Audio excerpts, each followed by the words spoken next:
Hi, everyone. Thanks for joining us. So today we're just going to do a fantastic webinar on mastering NHS job applications. So there are lots of different tips and tricks that you need to be aware of when you're making your applications to increase your chances. So our speaker will be Jakub Kilic, who just joined us. So Jakub is currently is a radiology registrar working in London, and he also completed internal medicine training previously. He is heavily involved in several different organizations as a educational lead, program lead, and he's quite active in research and all other extracurricular activities. And he is very open about providing the best advice to IMG. So what we will do is he will go through a presentation, and then you can put your questions in the chat. I can just answer on the go, or rather I'll just wait and ask Jakub. So just feel free to put your questions in the chat, and we will have a separate Q&A time at the end as well. And then I will just talk a bit about Job Clerk just to show you how you can improve your job search experience. So Jakub, thanks for joining. Floor is yours. Perfect. Thank you so much, Ali, for that beautiful introduction. Can you see my screen? Yeah, we can. Thanks. You can see, yeah, perfect. Okay, so as Ali kindly introduced the session, so today will be we've had a few of these webinars. You can check on the Job Clerk website where I've discussed how to tackle interview and then many other things in trying to get a job in the NHS, training and non-training. Mainly we focused on non-training at the time for the time being. So anyway, today is going to be a bit of a different seminar presentation. Essentially, I'll just give you a background of it. I'm in a big WhatsApp group, many of Turkish doctors, and there was one doctor who kindly sent us application form. You know, the application that you fill in on Track Jobs or some other website. So he sent that to me, and I was just looking through it, and I said, why don't we just do a webinar based on your answers and on the questions from that application, and we can go through it, and I'll show you how I would answer it so that everyone would benefit from it, essentially. So I'm just going to give a brief intro, and then we're going to go dive into that application, essentially. I've copied and pasted basically the questions, the white box. You know, on every application, there's like a white box question and answer where you're meant to type in your answer about yourself and your CV and so on. That's what we'll essentially be looking at, and I hope you all find it helpful. Let's crack on. So as Ali mentioned, my name's Jakub. I'm a radiology registrar at UCL. I've held several positions in education and within radiology and outside radiology, and I have a passion for helping people all on a voluntary basis. And Ali's done this wonderful website. He's come up with this wonderful website called Job Clerk, where it aims to really give you the much higher chance of getting the job that you want. Sort of utilizing different websites and so on, which he'll go into that later. So we'll quickly discuss where to apply in terms of the websites and Job Clerk, but then Ali will go into that in detail later. And then how to fill out the application form, as I've said, from that candidate's application form, we'll look at the questions that are asked in the application form, and it's very similar, and I'm sure you've filled out these application forms, maybe hundreds, some of you, so you recognize the questions. And then at the end, I'll just show you what a basic NHS CV looks like, and then you can get an idea. Job hunting, as you know, you're well aware, there's many jobs there, Track Jobs, NHS Jobs, whatever, but I think personally Job Clerk is the best one out there. It combines several different databases all into one, and a click of a button, using AI algorithm as well. Your application process is, it enables it to be very smooth, and the chances of you getting a job, I believe, are much, much higher. And I've seen that, firsthand, where many people after using this have come back and said, this was the best investment I've done, that I've looked into this website. And it also helps with clinical attachments as well. So that's one other thing to be wary of.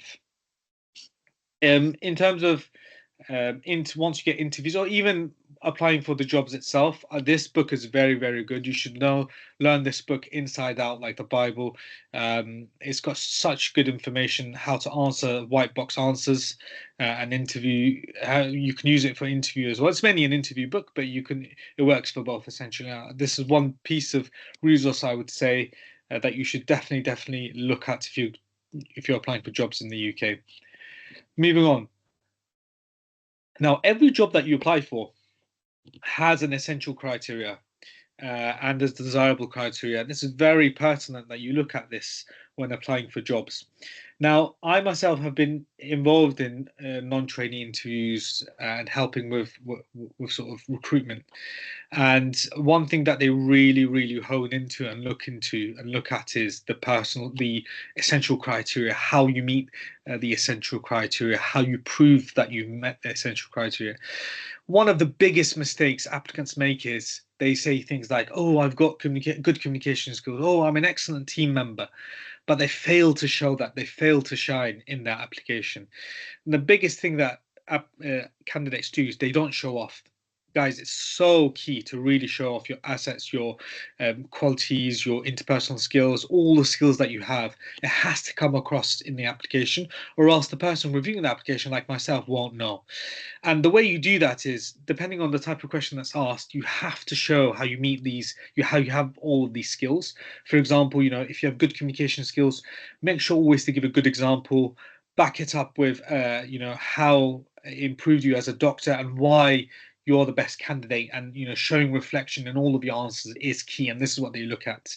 So it's very, very key to look at the essential criteria and base your answers based on the essential criteria, guys, and the desirable criteria.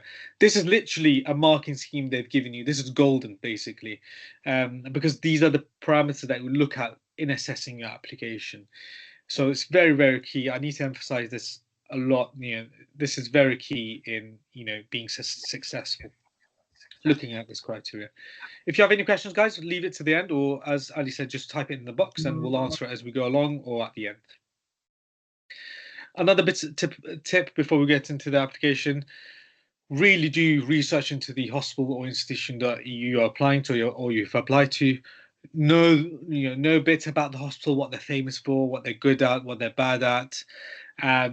Visit the departments if you can. Show interest. This all counts. There's always extra points. If you show enthusiasm and motivations, it goes a very long way. And you can also show off in the interview that X hospital is famous for this. Maybe you've done a bit of research into it, and here's your background, and this is why you're an excellent candidate. Always refer back to your skills. Always refer back to your background and why you're the best candidate when answering these white space questions and in the interview itself. It's also a good idea to look at the CQC rating just for yourself to know, if you've got a few offers, it can help you sort of decide which hospital is good and which isn't so great.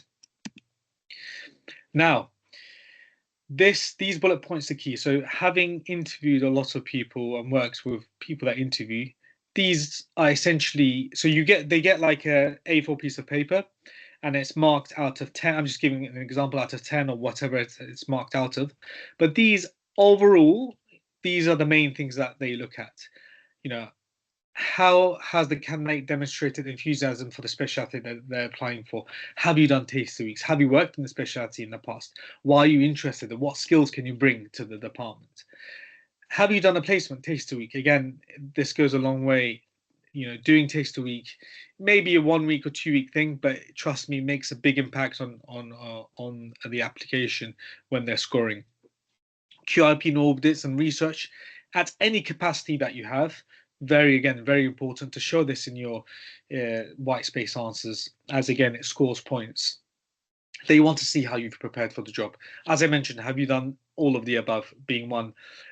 What sort of skills, interpersonal skills, team working, leadership skills can you bring? to the team. So if you, for example, they can see straight away if a person has prepared for the interview in a good way. I don't mean like in a robotic way, but in a good way where, you know what you're talking about, you can portray all the skills that you have, and you can show why you're the best candidate, and they can quickly weed out candidates who have just sort of turned up for the interview, haven't prepared at all. So my biggest advice: definitely prepare for your for the interview and for the job as well, and showcase that in the actual interview. Show them that they want to see and understand how, what it takes to work at a certain hospital. Have you spoken to the doctors there? Have you been for a taster week? Do you know what the department again is famous for, and so on? So it goes a very long way. And obviously, showing your teamwork, communication, leadership skills are essential key elements of the whole application process, from the application form all the way to the interview. You have to show off and show these skills, and these are essentially what they look at, and this is what it's marked out of. I'm talking specifically for the application process itself, the white space answers. Now, moving on. In that resource, the picture I showed of that book, interview book, it talks about two very specific techniques called camp and star technique, as you can see here. We'll just quickly go over those. Now, with the camp technique, essentially it's mainly used for the interview. So if you've got a job offer and a job interview, one of the biggest tips is to prepare questions. If the questions include things like tell me about yourself, or take us through your CV, or why should we choose you, these type of questions that are about you, always use the camp structure. Now, the camp structure, apart from the interview, I think is very, very important for the application process. Now, in your application white box answers, they want to see, they can immediately tell the difference between someone who's written a quality application to someone who's just fluked it and just have done it last minute. How they see that is if they see your answer is structured. So always have a structure to your answer, guys. It is very, very important to have a structure. It flows well. It shows that you're serious. It shows that you've done your homework. It shows that you're a good quality candidate. So white box answers, where it asks about yourself or your CV or your skills and so on, always use the camp mnemonic. So starting with clinical, so you separate into essentially into 4 paragraphs. You start with the clinical, a bit about your background in your clinical sort of CV and your background. Give an example again of a clinical scenario that you're involved in. Portray some of the skills that you picked up from that scenario, reflect on it, and demonstrate how you are the best candidate. Do that for the academic section. Talk about your academia background, your sort of your research, audit, QIP, anything you've done. Talk about how it's improved your management skills or leadership skills or even academia skills, reflected back to the actual job that you've applied for. Show off your skills. Again, reflect in the answer, and we'll give an example. Similarly for management and personal as well. With regards to personal, it's just about, they want to see if you're a well-rounded person, that you're not just, all in the books and like a bookworm, but you've got a personality, you're someone they can trust, and you've got interests outside of medicine. So they want to see that as well. And again, my biggest advice when answering these questions is, no matter what question you get, always give a real example that you've been through. In that example, showcase your skill. And then the same answer, reflect on it, demonstrate how you've improved upon that skill. And then at the end, emphasize in the sentence why you're the best candidate. This is how you should answer it, guys. Not just by saying, I'm a good communicator, I saw 100 patients in A&E during my rotation, blah, blah, blah. That's it. That means nothing at all. So don't answer questions like that. Have a structured answer. And that's how I think you should tackle it. STAR technique is more about situations that you've been in. What if the candidate asks you? If the employer asks you to give specific examples. I don't know if you were a good team leader or member, or a stressful situation you've been in. Again, separate it into 4 different parts in your answer. Describe the situation, the challenge that you're in, your role or duty in the scenario, how you overcame that problem, and what you achieved, and then at the end reflect on it, how it improved your interpersonal skills or communication skills or whatever skills you're talking about, and then reflect it back onto the job and say, this is why you're the best candidate for the job. if that makes sense. Yeah. Perfect. So let's get into the actual application. So apologies. So again, this is a real life application, guys, that I've been sent. The next few slides will include the actual answer this candidate has given, and in red will be what I've written, okay? How I would have written it. Obviously, there's no right or wrong answer, but there's definitely a way to write things where you can obviously shine and outperform others. Again, I'm sorry, the person who sent this, please don't take this in the wrong way. Obviously, I'm just using your one as an example. It doesn't mean you're a bad candidate or anything like that, but it's just ways on how you could improve and how everyone else can avoid some of the mistakes. So in the application, one of the first question was give a description of your duties and responsibilities pertaining to your job role. So everyone writes like a list there where you know how to take bloods, take history, blah blah blah. So this question is a bit separate to that, so that's why I haven't included that, and the way that was done was correct, so I'm not going to go into that. So but this question was specifically about the clinical attachment, and it said please give a brief description of your duties and responsibilities. Okay, and this is what they've written. During my clinical attachment in West Middlesex University Hospital, already, okay, I'm looking at this first sentence. Why is, West Middlesex? Look at the way it's written, okay? W should be capital. So these small things you feel as if doesn't make, some people may feel it's not important, but the way you write is so important, okay? So make sure you're not making silly English sort of mistakes like this or grammar mistakes. I shadowed consultants, SOJs, and registrars. I have seen how the wards are operated. I have participated in surgeries and have, again, why is H capital? I have gotten extensive training in audits and quality improvement projects. I mean, who are you speaking to? You have to be. It's not like you're speaking to your friend here, okay? You should come across as a serious candidate, okay? You need if I'm reading this, the first reaction I'm gonna think is this guy's not a serious person. I'm just gonna delete this application straight away. I'm sorry, but this is how serious these applications are, and because they're receiving hundreds and hundreds of applications, the moment they see someone has written something like this, immediately it's discarded because they think you're wasting their time. Carrying on. I've also shadowed on-call SHO, seeing how they treat patients who arrive to accidents and emergency department. Again, this is full of errors. Capital, non-capital, grammatic errors, being very informal. So lots of errors. What have I picked up from this as an employer, as someone who I've seen many applications? What am I understanding from this? Unfortunately, I'm not understanding much. Okay, you've done an attachment at West Middlesex. Okay, you shadowed consultants, SHOs, registrars. Okay, that's what you would do anyway. You don't have to tell me that. I already know that because you've done an attachment. So you're wasting space anyway by saying that. I have seen how the wards are operated. Cool. Okay, you've said this, but why are you not giving me an example of how it runs, what you've experienced? Why are you not reflecting on your experience in the clinical attachments? Yeah, I want to be able to see the skills that you've picked up from it. Why should I pick you over someone else who's done a similar clinical attachment? Does that make sense? And then you've said I've also shadowed on-call surgery, seeing how they treat patients who arrive to accident emergency. Okay. This is how I would do it, and you will see it as it flows very much differently. Having the unique opportunity to take part in an ENT clinical attachment for 2 weeks at West Middlesex University Hospital allowed me to thoroughly develop my understanding of the intricacies of the NHS and how an average NHS ward is run and led. Not only was I involved in regular ward rounds with the medical team, seeing how different healthcare professionals work within the same team, I appreciated the significance of a multidisciplinary approach in providing holistic and optimal patient care, which is at the core aim of the NHS.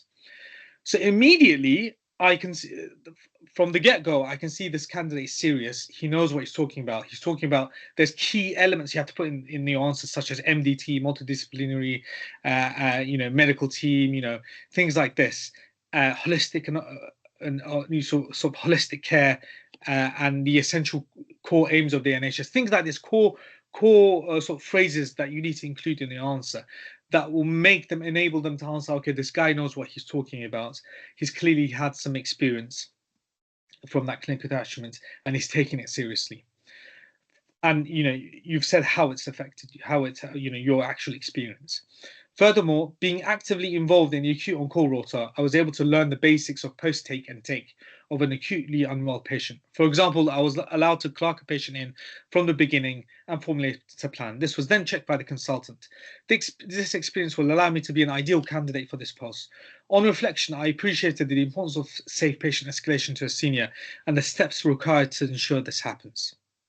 Again, I give a very clear example of what happened, how I was involved in the attachment. My role in the attachment becomes clear. And then I talk about what I learned, importance of escalation of an unwell patient in the NHS. It may be different to the way you do it back home, but this is, early escalation is key and what employees want to see from the get-go. So I gave a good example. And it also shows that, I know how post-take and take runs. I have an idea of how it runs, at least, just from this clinical attachment, okay? So you can see how automatically this is very different to the initial answer that was given, that, it sounded like this candidate was lost when writing this. And as I mentioned, always give an example, guys. Always showcase your skills. Again, reflection is key, and then say why you're the best candidate. Yeah. So being on this experience, picking up those skills, seeing the take and post take makes you an ideal candidate because you already have the exposure for the job at hand. Next question. Please briefly describe the extent of your proficiency and experience in the procedures highlighted, along with any particular clinical skills, experience, special interests that you possess that you might wish to highlight. Okay, this was their answer. Being an SHO and shift manager, again, why shift S capital, in a busy emergency department. Being an SHO and shift manager in a busy emergency department. I mean, what does that even mean? I have been able to recognize and treat all acutely unwell patients. Really have you recognize and treat all acutely unwell patients? Already the employer will have red flags in their mind. What is this person talking about? What do they mean they can treat all acute unwell patients? Automatically this would be a big red flag in their mind. I would particularly want to highlight my skills in especially managing multiple unwell patients, organizing my team, being in constant connection with consultants when necessary, and giving the right treatment at the right time to my patients in a caring manner. Okay, so you said I would like to highlight my skills in managing unwell patients. But again, you haven't given a specific example. You haven't said how. You haven't said why. You haven't reflected on it. You haven't showcased why you're the ideal candidate.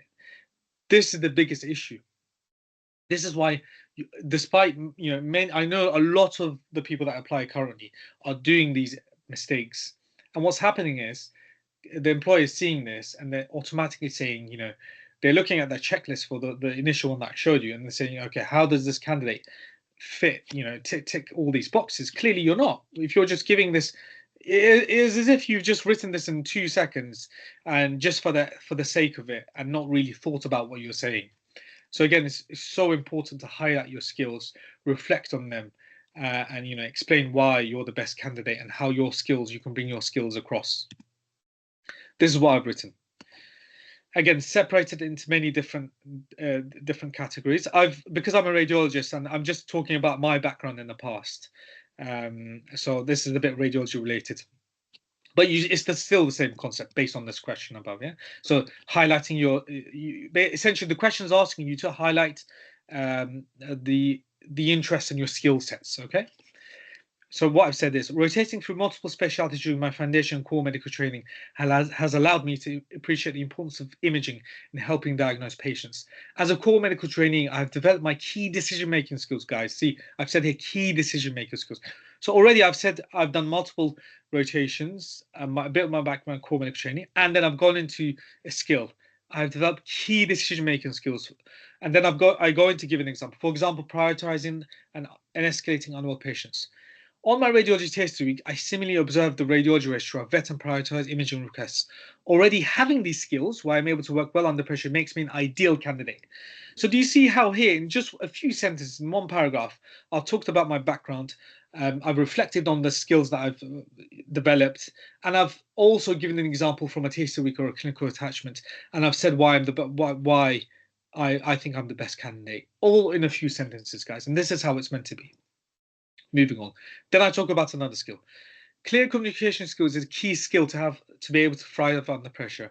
During my taste week, again, I'm giving a taste week as an example, I used the opportunity to talk to radiology registrars. Here, I'm showing my, I'm using my initiative to talk to other clinicians about the specialty, again, showing that I'm enthusiastic about the job. During my taste week, I used this opportunity to talk to radiology registrars and managed to get a first-hand insight into the difficulty of the fellow FRCR examination and how radiology training can be. However, completing the MRCP exams whilst working on a rigorous medical registrar rota and setting a time out for research and education commitments with no extra time allowed is evidence of my excellent organisation and time management skills. So again, I've given a few skills that I've had here. Then I've said how I'm using some of the skills that I have, how I'm the best candidate for example, completing MRCP exams, working in a heavy rota, doing extra commitments with no extra time, showcases my ability to organize and management skills, and this can be seen in my publications and my CV and so on.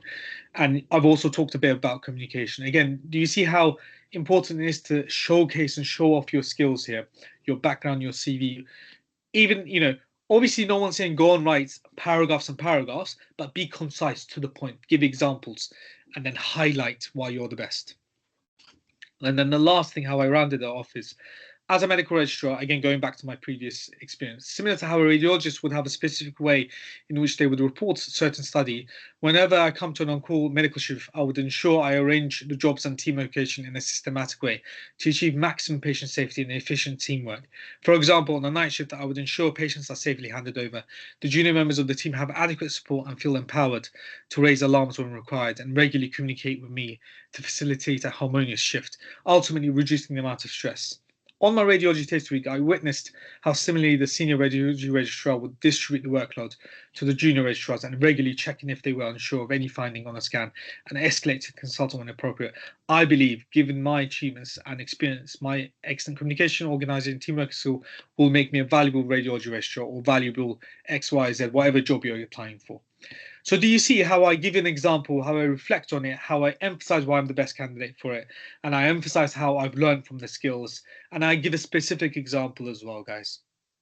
You can see the difference between what's said here, and the difference between here, how I've written it, and it's obviously someone who's more serious, knows what they're talking about, relates to their experience, their skills, their team working skills, X, Y, whatever skills, referring back to essentially the essential and desirable criteria in the person specification, guys. This is why it's so important to base your application white box answers on that. Next question. In the context of this post, in reflecting on your own skills and abilities, are there any areas where you might seek further development and support? So this person's written, since I have been, okay, why is I, not capital? Again, a very simple and silly mistake. I've been working in adult emergency department. I have seen vast range of medical emergencies. Okay, what does that mean? It means nothing, unfortunately. It's a waste of sentence. I have a hard time when it comes to patients that cannot be treated in a hospital or we cannot provide relief to them. Ideally, I would like to work further development. I would like further development support in this area. I mean, are you reading what you've written here? You've said, I have a hard time in patients that cannot be treated in a hospital. I would like further development support in this area. How is this employer going to react to this? What's this got to do with the employer?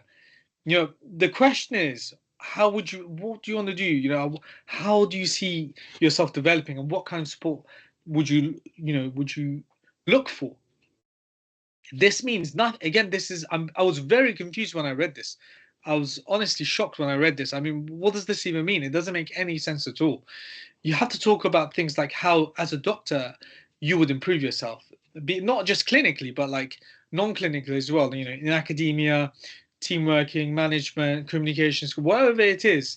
It could even be outside of work.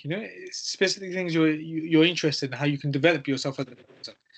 But this means nothing. This is very counterintuitive. You should never ever write something like this because it doesn't make any sense at all. So I've given a brief answer to it. Essentially, you don't have to write an extensive answer, but essentially a brief one would do. But the key thing is talking about the tenets that I've mentioned. So I've said during my taster week, I appreciated the importance of teaching in radiology. Okay, automatically I've set the tone. My answer is going to be about teaching. I've already mentioned my taster week. Okay, already bonus points. Reflecting on reflecting, guys. Again, look, reflecting. I've said that, yeah. So I'm showing that I'm a person who can reflect. Previous feedback when teaching seminars, I realized my weakness in my presentation skills. So now I'm telling them my weakness is in teaching and presentation skills. To help improve upon this, I enrolled on the PG Cert in Clinical Education, where I learned a variety of different teaching styles and ways on to improve my presentation skills. So now I've showed the employer, I've done a taster week. I appreciated the importance of teaching in your specialty that I've applied for. I've reflected on this and I've realized my weakness in teaching and presentation. Okay, and then I've used my initiative. I reflected on this. I did a PG search where I can overcome these problems and learn more about teaching styles and presentation. Do you already see how I've changed this around? It says what do you need to develop, your skills that you can develop, or how they can help you develop. I've already showed them I've got a weakness. I've turned it into a positive through showing how I've learned from it and how I've improved myself as in teaching and presentation, and how it shows so many skills in just a few sentences. My ability to use my initiative, being organized, doing another degree, going on a taster week, and so on. This motivated me to volunteer to do the weekly ground round teaching at the hospital I was working in. So again, I've said from all of that I've learned, then I took an extra step to consolidate what I've learned by doing these ground rounds. My education supervisor recognized a positive change in the way I was presenting these sessions and gave positive feedback. This really boosted my confidence and demonstrates my determination to succeed given any task. So I've already showed them, no matter what problem that I have, I'm a person who can actually go out and solve problems. And this is what an employee wants to see. Okay, if you're kind of like this. And then I end off by saying, I'll be keen to further improve my teaching skills in this new role. Okay, and then you can say stuff like, I'd love to using these skills, I want to develop my skills even further, maybe develop a seminar program for your medical students and X, Y, and Z. Do you see the difference in one small paragraph compared to the other one here, which didn't make sense at all? I've clarified, where I might want to seek further development and support, and how I've shown that I've reflected on my own skills and how I've improved on it, and how I'm the better candidate. I hope that makes sense here. So this is very key, guys. Again, showcase, show off your skills, reflect, emphasize why you're the best candidate for the specific role. Okay. The next question in the application that was sent to me was about this. So please provide details about your teaching experience. So this doctor's just said, during my education, School of Medicine, I was wise I, not capital, was the Vice President of Foreign Affairs, blah, blah, blah. So they've had some roles, senior leadership roles. During this period, I've taught my fellow classmates. During this period, I've taught my fellow class. Again, doesn't make sense. Why is M capital? Taught fellow classmates, as well as other doctors in training, now to become international medical students, which country to choose when it comes to becoming doctors, advantages of someone being a doctor in every country, how to apply for an internal. So they've basically said what they've done. In the hospital I'm currently working at, I train newly started surgeons on how to treat common emergencies that come to the emergency department. Okay, good, you've said something, but again, you haven't really showcased your skills. You haven't really reflected on it. You haven't really proven yourself here. So what I've written, teaching has been a passion of mine since, so the question is about teaching specifically. You've just given, you were X, Y, and Z, but now this is how you should answer it. Teaching has been a passion of mine since an early part of my career and a key skill to have for any radiologist. Completing a PG Cert in Clinical Education and a Fellowship of Higher Education at Edinburgh University during foundation training, I learned a variety of different teaching styles to cater for different learners to meet their needs. So I've said, teaching is my passion. I've, consolidated that through doing a PG Cert and then a higher fellowship, and then which enabled me to learn different type of teaching styles to cater for different type of learners, which is key in the medical field, obviously. As an associate college tutor for the Royal College of Physicians, I have used my listening and problem-solving skills to improve junior doctors' work life. So I started with teaching, guys, as you can see, and then part of that, I talk about my other skills that I have that, I can combine with this, such as problem solving and listening skills. Then I go on to give an example. For example, I identified a lack of teaching for CMTs, core medical trainers, or IMTs that they're known now. Therefore, set up and led fortnightly teaching program and arranged catering for attendees by utilizing drug companies. Through feedback and reflection on these sessions, I helped develop my leadership and team working skills in making further successful teaching program. For example, during the COVID pandemic, I liaised with a Royal Society of Medicine, BMA, and consultants in several specialties and held online finals UK-wide teaching seminar, and at the same time completed my MRCP diploma. This here shows that, I've learned a lot from the teaching degree that I've done in my teaching experience. Now I've upped my game. I've gone to a national level and held a seminar. And at the same time, I'm showing I'm an excellent person who comes to organization, as I've also showed in that same time frame I've done my MRCP. And now I talk about my Taste Week again and reflect. From my radiology Taste Week, I had first-hand experience of seeing how frequent radiology registrars are teaching and the importance of teaching to help them pass the rigorous FRCI exam. Here, again, bonus points. I'll talk about Taste Week. I'll talk about how teaching is important in the specialty or the job I'm applying for and why it's important. Again, it shows enthusiasm for the employer. I felt a sense of being at home during my radiology Taste Week, as the teaching skills I've learned over the years would make me an ideal radiology trainee or whatever specialty and future consultant. Do you see the difference between this and this? Flows well. I give plenty of examples, talk about my skills, reflect, and say why I'm the best candidate. Okay, the next question was this. Please highlight experience you may have which is relevant to this post, not necessarily limited to professional activities. I was shocked by this answer, guys. This is the answer. I currently manage an emergency department of 20 SHOs. I mean, I was shocked when I saw this. Apparently, this application has been reviewed by other people as well, and they've said this is okay. This is not okay. Okay, guys, do not just, this means nothing at all. This means that you're taking, you're making fun of the hospital that you're applying for. It looks really, really bad on you. It looks as if you're a candidate who doesn't know what they're talking about. It's not a serious candidate. Someone I would never work with. This is what you're trying to, this is how it comes across to the employer. I haven't written an answer to this, but essentially it's exactly what I've said in the previous answers. In the answer like this, include, talk about your rotations, talk about the skills you have picked up, highlight why and emphasize why these skills make you the best candidate, guys, and then talk about what you learned from your attachments or rotations and reflect on them and explain why you're the best candidate. Literally, in all the examples I've written, guys, to each of the white space answers, that's what I've done. I've given an example. I've talked about a skill. I've given an example. After that, I reflected on it and then I've said why I'm the best candidate. That's essentially it, guys. Please don't write gibberish like this. I can't imagine with 20 SHOs. Already red flags, you're not, this person isn't even a consultant. I've looked at their application and they're saying I run a department of 20 SHOs.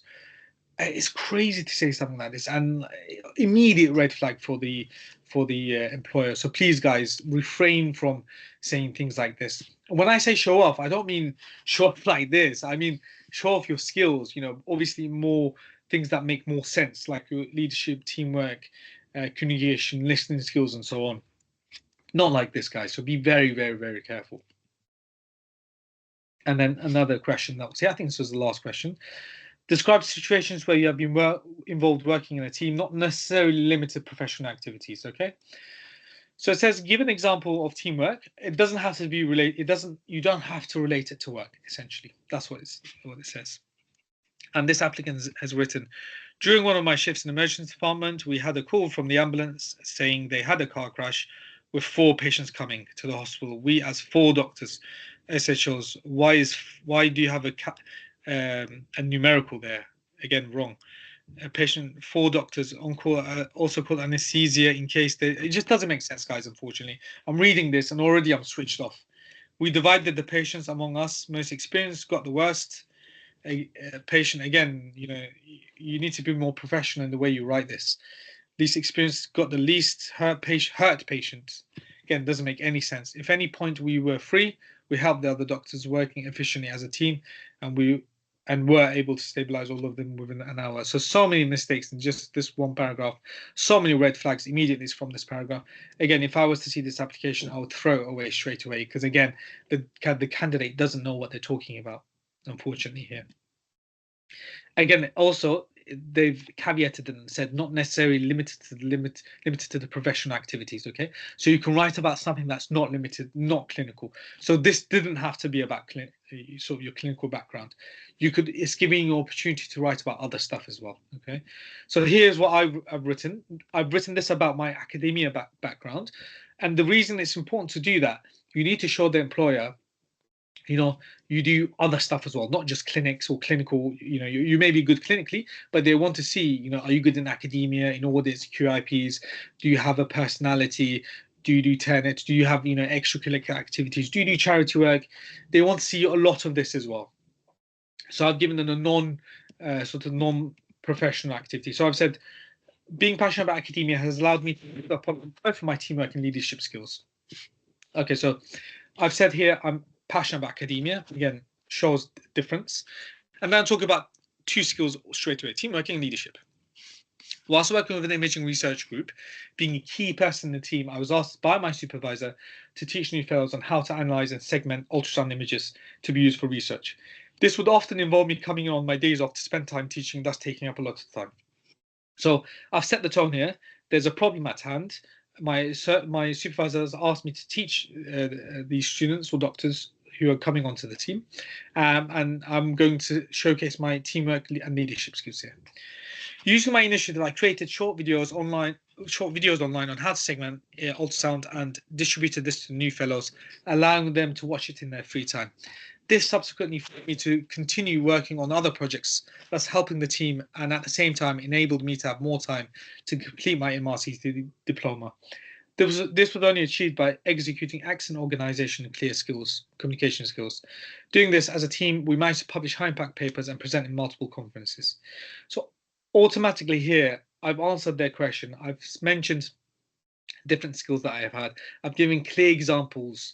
I've also said, throw any problem at me. I use my initiative. I can solve it. And as you can see in the example that I've explained, I've also said, having all of this going on, I've also had extra time to complete my MRCP diploma, showing that I'm a serious candidate, showing that I'm good, or I have good organizational skills and someone that they can trust and take me on their team. And then I've also showed off and said, given all our hard work and my skills and all our efforts, were published in high impact journals and in conferences.